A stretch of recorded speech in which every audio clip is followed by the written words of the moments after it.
Аав маань яг хөөхтэй зэрэг 1924 онд Бүрхангай аймгийн Хожир сумын нутагт Дулаан уул гэдэг газар Самдан гэдэг хүний том хөвгөл төрсөн. Аав доороо бас 10 дүүт. Бас их өнөртгөө. Тэгээ миний аав чинь хийх төлгөөхөн тайван тийм хүн байгаа юм. Миний аав Монголын ясан сэлбэрийн үндэслэл тавьсан. Урлагийн гавьяа цэцгэлтэр Сингэ гэж юм байна.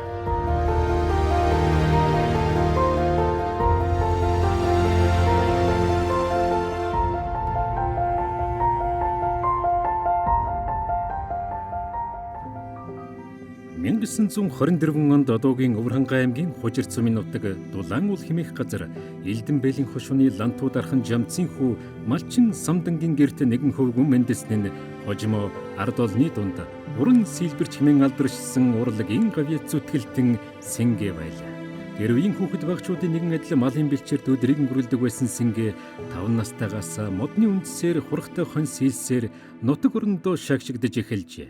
Морь хон одоо тэнэ бүх мал тавх шумал хийдэг зордог хүн байсан. Дандаа модны үндсүүдээр одоо энэхэн энэ уулаад гараад модны үндс өөрөө мэдээл олж ирэл тэгэл тэргүүрэн нэг тийм юм дуудал дандаа хийдэг амт хийдэг их сайхан хийн их уран нүдтэй юм хийхийг л дандаа бодож байдаг хүн Баян хангайдан малдаач явсан, ээжтэйшээч явсан, очсон газраа дандаа нэг өчүүхэн байгалийн зүйлээр юм хийх дандаа хардаг. Хад чулуу байсан ч харж сайн тийм төстэй, тийм хэвтэй, тийм хад ийм газар юм гэдгийг үздэг тийм л хүн байсан юм да минь яах. Яг нэг хүн дууралгал нэг арай дөр хүнээс нэг муухай зүйл хийсэн болоо та мэдэхгүй. Тэгэхээр айсчуулаад, настачуул айсчаад. Сэлбүүрээр шавхраад ах. Тэгээд ах буцаагаад нөхөг хайчаал тэгээд мал хийж угаал тэгээд ер нь тэргээрээ чигсэгээл одоо тодорсон хүнтэй. Удалгүй 1944 онд цэргийн албанд татагдж Байшинтын морьт дивизийн 20 дугаар тусгай хороонд байлдагч жагсаалын даргаар албахааж. Цэргийн албаа хугацаанд Сингэ зурж сэлэх авьяасаа тасралтгүй хөгжүүлж 1945 онд чөлөөлөх данд оролцож зөвлөлтийн цэргүүдтэй мөр зэрэгцсэн Хятадын Жэхэ хот хүртэл тулдаж явсаар 1949 онд цэргээс халагдаж Хужирттай эргэн ирлээ. Тэгээ яг үдэ цэргээс ирээд л бид хоёр танилцаа би 19 дэх байсан. Манай нөхөр 25 тай. Тэгээд бид хоёр танилцаад 3 хүүхэдтэй болоод Хужиртаас эвлүүрийн дарга хашаа дарга сумын дарга хийж байгаа. Сумын даргаас нь гаргаад яагаад ирсэн. Энэ урчуудын хороонд авъя гэсэн шүү дээ. Тухайн үед 50-аад оны үеэс Монголын шилдэг урчуудыг үйлдвэр хоршоолол цуглуулж байсан. Тэр үед урчуудын артел дээр мэргэжлийн урчуудыг цуглуулсан юм да ер нь. Монголд одоо байдаг л аль л одоо чадaltaй уртаа улсуудыг нэгтгэж цуглуулж 9-р артел дээр бүтээл хийдэг урчууд мэргэжлийн урчууд төрөн гарч ирсэн.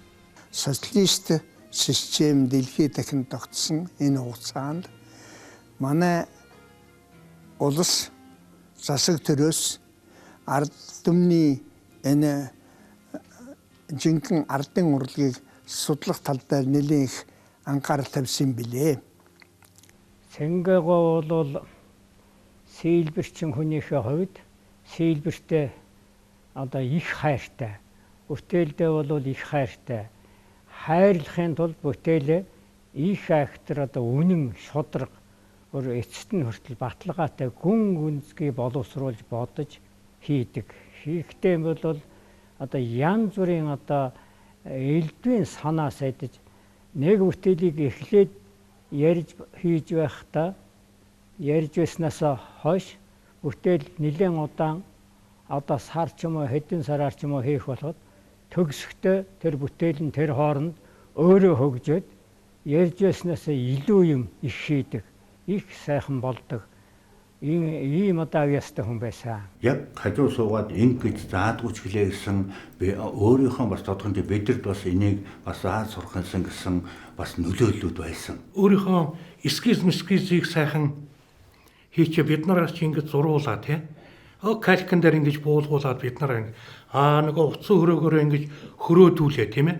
Тэр чинь анхны бидний гар дүүний жинхэнэ мэдрэмжийг биднэрт ойлгуулж байгаа байхгүй юу? Энийг чи ингээ хийдэг юм аа миний хөөгээд ингээ хөрөөдүүлээд ингээ зурна гэдэг чинь ерөнхийдөө энэ зургийг чинь хээ уулзыг ингээ зурна гэд тэнчнээс чи харж үзэх юм маш их байна шүү. Заримдаа ингээд моднуудыг хөрөөдүүлдэг.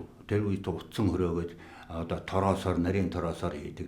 Тэгээ тэргээр хөрөөдүүлдэг. Бас энэ нууд тодорхой хэмжээнд бидэрт бас өөрийнхөө уруудныг үлдээх тийм ээ. Гарын эвдүү болох энэ сайхан юмд сургадаг байжээ гэж бодож байгаа. Тэг ингэж хийхэд энэ нараар нь орох юм байна.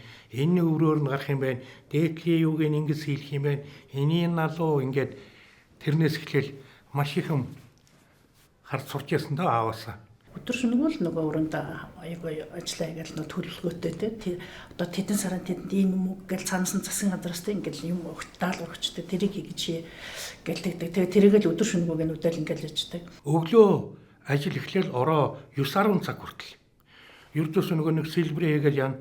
Одоо соён сэлбэрээ хийж чинь тог гэж мунны дуу. Орцоор ороод ирэхдээ тэр сонсогддог. Ердөөсөө тэр орцны улсууд бол бүгд мэддэг. Доотлын айл, хажуутлын айл гэдэр тий. Сингапур ажиллаа хийж энэ даа гэдэг. Юу л хүрээд ирнэ. Тэнийг чадахгүй зовлон байхгүй. Ганцхан одоо тэр хийдэг хугацаа хүний одоо хүчин зүйлээс хэтэрсэн зүйл ч одоо хийж байсан тийм л хүн гэж одоо хэлэх байна. Гол онцлог нөхдөр тэр тооны хувьд 3000 гэж хэлж байгааг талаар бус. Тэр их сайхан олон тоо.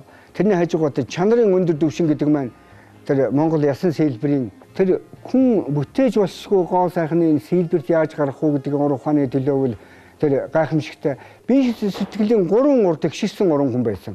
Тийм учраас төрийн одоо их уран хүн бол сүүлдээ Монгол улсын анхны сэлбэрийн урлагийн гавьяас төлтөн болсон. Тэр ер нь Монголын сэлбэрийн урлагийн нэгэн бүхэл бүтэн чиглэлийг бүтээсэн ийм одоо гандан бууршгүй гайхамшигтай уран бүтээлч. Цааны соёогоор сийлнэ гэдэг чинь зөвхөн хэрвэргийн гарын дөтөө хүн хийдэг асуудал биш. Энэ багцнууд нь их олон төрлөө. Бүр твнэр хамгийн нарийн багц хийдэг байхгүй юу? Тэгээ тэргүүр чинь ингээд. Модыг бол хараа нөгөө чинь божоо сайхан ингээд цорно. Цүчээрээ сайхан ингээд цүч чинь ясыг үтгэж болтгоо. Ер нь хүнийг ажил хөдөлмөр хийхийг хамгийн гол юм сэтгэлэл байдаг. Гэхдээ хүн ажил мэргэжилдээ эзэмсэн мэргэжилдээ сэтгэлтэй байх юм бол хичнээн ч буусан өөдлөн дэвчих их хүнд тэнцээс бий болдгоо. Тэрийг бол би тодорхой хэмжээгээр юм ааваасаа бол би нандин авч үлдсэн. Нөгөө пүш шүү дээ. Машин тэрэгний ийм пүшэлсэн сайхан сунгаж ингэ татчаа тэгээд тэрийг өөрөө хатаагаад ишлээд тэгээд мод ясныхаа багч гэж. Тэр чимээр цахилгаан дээр ч байхгүйсэн чинь.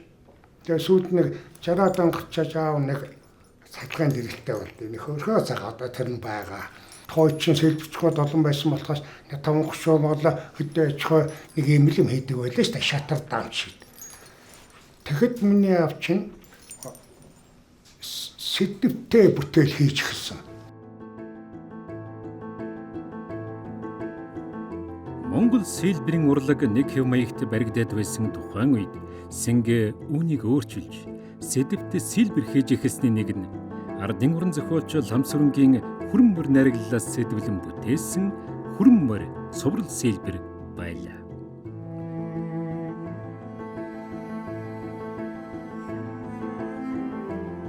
Зохиол бүтээлээс сэдвлэн бүтээх сэдвчилсэн сэлбэрийн төрөл ийм хөгжиж эхэлсэн юм. Зөвхөн үгэрч тогтохгүй уламжлалт Монгол сэлбэрийн дэг жайгийг эвдсэн шинэ дэг үүсгэхэд энэ явдал хүчтэй нөлөө үзүүлсэн юм.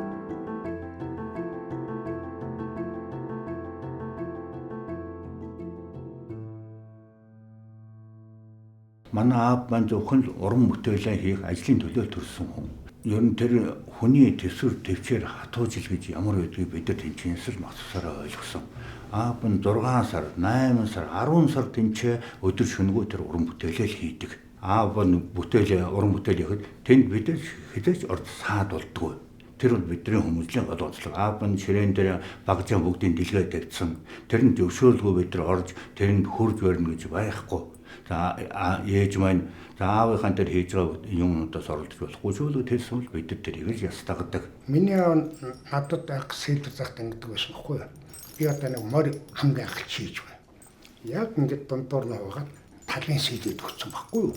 За миний хөнөөгөө чинь тэгээд би чинь дахиж аавдаараа ирж сэлбэрээ хүргэж харцгаад болж байна. За нэг утга нь бол хэдэж бидний зан зодож байгаагүй. Тэгэл юм ураа хийж бол ээж бол болохгүй бол аав хэлнэ. За өвгөө энэ хүүхдүүд ингээд байж өгтөл аав нүдний шилийнхэн дээгүүр ингээд харахад тэгэл ердөө ямар ч үг дөвгөл. Ерөөс эдгэртээ ерөөс нэгэнд нь гар хөрөхгүй. Энэ одоо юм чинь гар хөрөхгүй. Ерөөс нэгэн загнахгүй. Би л доо аман цараараа эдгэр чинь загнаж гайлж хараа нөхөд ерөөс юм хийгээд хойдрон чинь тэр өрөө чинь юм хийгээд суучихна. Тэгэл доо угнаа суучихна. Тэгэхээр тэр өрөө чинь юм хийгээд суугаад юм хийгээд сууна. Эдгэр чинь ийм өрөөнд. Тэгээд энэ хойдроо ч орохгүй. Тэгээд ингээд багцаа дэлгэл тавьчих штеп. Тэгэл багцанд нэг ч хөрөх хөөхтэй байхгүй манайх. Тэгээд аав маань буруу юм хийсэн байхад биш те. Бүгдийн суулгана. Бүгдийн суулгаад эхлээд загна тийм ээ. Загнасныхаа дараагаар бүгдийг нь ухуулж ойлгосон. За энэ чи юм байдаг штэ миний хүүхдүүд. Тэр чин тийх ёстой юм миний хөө. Тэрийг яах ёстой, ингэж хийх ёстой, ингэх ёстой гэд бүгдийг зааж өгдөг гэсэн. Өөрийнхөө бие байдал гадна төрхөөр ингээд нөлөөлдөг нь бас тодорхой хэмжээгээр бидний амьдралд бол маш их одоо ч гэсэн бид нар ажил амьдралдаа яг тэгж явдаг. Модон сэлбэрийн сэдвт сэлбэрийг уламжлалт сэлбэрээс нь бүр хаш ондоо өндөр шатанд гаргаад хөгжүүлэхийн зэрэгцээгээр өөрийнхөө сэтгэл санаанд тохирсон гайхамшигтай тийм сэлбэрийн урах ухааныг бүтээсэн тэр баян байгаль гэдэг сэлбэрээс бүр тодорхой байдаг. Ер нь юм болгоныг орон зайтай болгоод товгор болгоод үслэхтэн тэр биеийн байдал их муу тэгээ нөлөөлж байсан ч гэсэн жил 8 сарын хугацаанд хөдөлгөөнгөө сууж хийсэн Монголын бүх гайхамшигтай улаан номны амьтдыг оруулсан, хөдөлгөөнд оруулсан хадан гисан дээрээс нисэж байгаа тех зорголоос ахуулаад л тэгээд тэр амьдралын учир утгыг жирийн байдаг байгаль ертөнцийн тэрнтэйгээ өнгө зүвсэн хэлбэр нь амьдрал нь зогцсон тэр гайхамшигтай амьтдыг өслөөд тэр хүний үйл ажиллагаа, хүний сайн үйл ажиллагаа, муу үйл ажиллагаа, арга үйлгийн төгс зохицсон нэгдэл тэр гоо сайхны тэр хэлбэрчсэн агуулгыг гаргаж чадсан. Ер нь Монголд хамгийн том зааны соёон сэлбэр хийсэн хүн манай байдаг. Одоо бүхийж зөөгөө талбайгаад энэ галгираад байгаа хийсэн бүтээлийнх нь хамгийн оргил дээж нь бол энэ бүхийж зөөгөө талбай байдгийг. Одоо би бол тэр талаар ингэж боддог. Монгол тийм бүтээл урт нь гарч байгаагүй. Одоо ч хойш гарахгүй байх. Дэлхийд ч юм байхгүй байх. Тэрийг бол манай болохоор яг нэг бүрчлэн гараараа ингэж те сийлж ингээд нөгөө лантуугаараа ингэж цохиж те бүр нэг бүрчлэн ингэж хийдэг. Одоо бол яг одоо нэг сайхан компьютерт оруулаад юм дээр ингээд сайхан сэлбэрэл янз бүрийн гаргачихж штэ. За Лений 100 жил, Окторийн Өвсгөлийн 100 жилийн агаар зөв тал бодлоо тэр үе. Энэ музейнүүд нь байгаа. Шүдэнзүүдийн хайрцагт багтах. Одоо тэрч явахаас өмнө шатар хийсэн. Иймэрхүү одоо шатар хийнэ гэдэг бол бас л тэр хүний ур авьяас ямар хөө байна гэдэг нь бас тодорхой хэмжээгээр ингээл харагдаж байдаг юм байна. Тэгээд бусд нь болохоор нөгөө төр засгийн бэлэг социалист орнууд гэж байлаа шүү дээ. Тэдний тэргүүнд одоо бэлгэлдэг тийм бүтээлүүд нь ингээд ерөнхийдөө Европ дөрвөл тарсан байгаа. 71 оны 9 сарын 3-ны өдрийн 104 дугаар тогтоолоор бүхийж үзээгөө далбаа гэдэг бүтээлийг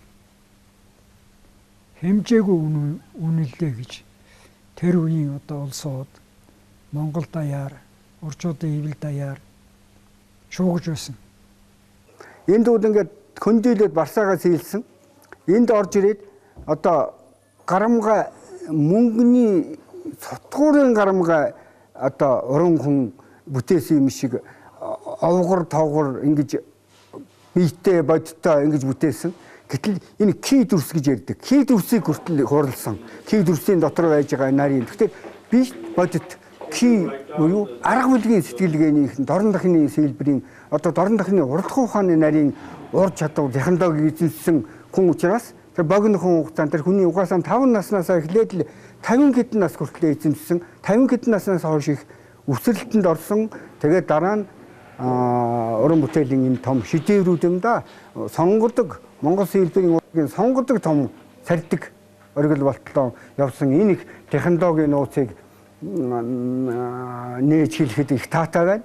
Тэр тусмаа хар тугуул ингээд тасархаа туг бараг ингээд эндээс харахад бол ерөөсөө нэг 2 см л газар тогтож байгаа. Ясны өөрийн нэг хатуулга чанаа тогтож байгаа хэрнэ. Эргээд ингээд харах юм бол бас бийтэй бодтой энэ их уран гайхамшигтай имийг орхилол бийт бодит одоо бийтэй бийгүй бодит хийсгэлэн ийм нарийн юмнуудыг хоорондоо ослож хийсэн учраас энэ сэлбэр бол 1000 жилийн настай энэ мянган настай ийм бүтээл төрүүлсэн энэ бүтээлүүдийг бүтээсэн энэ технологийн нарийн нууцыг өргөлүүл бүтээж ингэж бүтээсэн учраас багжаан бүтээгч, уран бүтээлийн туурвагч, технологиг нээгч, шинийг бүтээгч, урлагт сэлбэрийн урлагч шинэ чиглэл хандлагыг тогтоож Монгол сэлбэрийн урлагийг байсан байрнаас нь суг татан хөгжүүлэгч гэж хийж болох юм. Бас миний нэг харамсч явдаг юм хэрэг манай аав нэг гоё 9 давхар шарик хийсэн байдаг байхгүй юу? Бөмбөлөг дотроос 9 давхар. Тэр нь одоо алга болчихсон. Зарим нь ч одоо нөгөө музейдээс юмуд чинь ингээл алдагдаал. Одоо тэр 9 давхар шарик бол одоо хүн авсан юм уу эсвэл эвдлээ тайсан уу мэдэхгүй. Ерөөсөө ингээд зааны ингээд том бөөнч соё юу яс. Тэгээд 9 давхар шарик бүгд дотроо хөдлөнө. Тэгсэн хэрнээ бүгд дотроо сэлбэрт. Бүр тийм гоё ингээс юу сэлбэрээжсэн. Тэр бол гайхамшиг. Аав маань ямар сургууль болсол төгсөөгүй. Яг одоо улс орны нэг бичиг үсэгт одоо тэр бүхөөдийг хамруулах нэг үйл ажиллагаа явуулахад 4 дугаар ангийн боловсрол эзэмшсэн. Чөлөөлөлтөнд орсон учраас тэр хүн хурц Монголын бичиг үсэгтэй. Тэгээ сумын эвлэлийн өөрийн дарга. Сумын хоршооны дарга, сумын нарийн бичгийн дарга. Ийм ажлуудыг хийж чад 1954 онд үйлдвэр хоршоод сайд нарын зөвлөлийн тогтоол гараад үйлдвэр хоршоодын орчууд дайртал гэдэг сэлбэрчнээр одоо ирж дуудагдж, өргөдөж ажилласан байхгүй юу. Тэгэхээр 64 оноос хойш Бурхан ботлоо 1979 хүртэл яг тэр байгууллагатай ажиллаж байгаа л. Аав маань сайхан урлан бүтээх эд насан дээр таал тогссон. 54 настай да. Тэгвэл аав маань залуухан нараа явцсан дөө хөрхий. Бид өшөө их юм сурах байсан. Амьд байсан бол маш их юм сурах байсан гэдээ одоо харамсдаг. Аавыг өнгөрөхөд бид 10 улаан ээж маань үлддэг. Тэг аав маань одоо гинт ухаан алдсан. Тэгээд нэг ухаан ороод амьсгал ураасан. Тэгтээ одоо тэр аав маань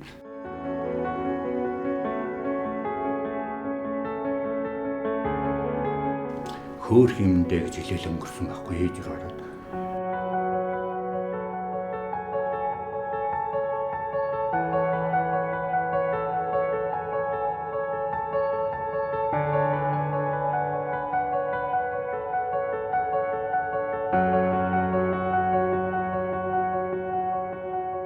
Тэгтээ ясан сэлбэр гэдэг бол бас хэцүү, модчиг зорж болдгоо.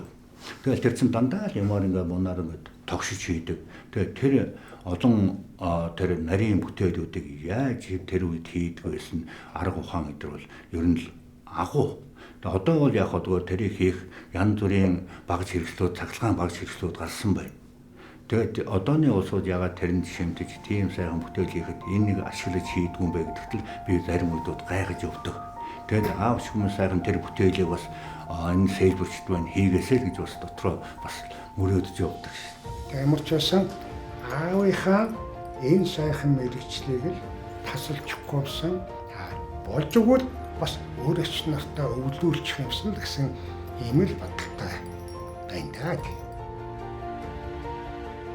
Төрийн урд, төв музей, уран зургийн галерей, аймаг орон нутгийн музей гээд Сингээгийн бүтээл тавигдаагүй газар ховорхон. Монголын дүрслэх урлагийн түүхэнд өөрийн орон зайгаан бат эзэлж, сэлбэрийн урлагт олон арван залуусыг үлгэрлэн дагуулсан урлагийн гавьяа зүтгэлтэн уран сэлбэрч Самдангийн Сингээгийн төр төмнийхэн төлөө авьяас чадвар ур ухаанан дайчилж насан турштай төрөн бүтээсэн гайхамшигт сэлбэрүүд үеийн үед Монголын ард түмний мэлмийг баясгаж оюуныг гийгүүлэх болтугай.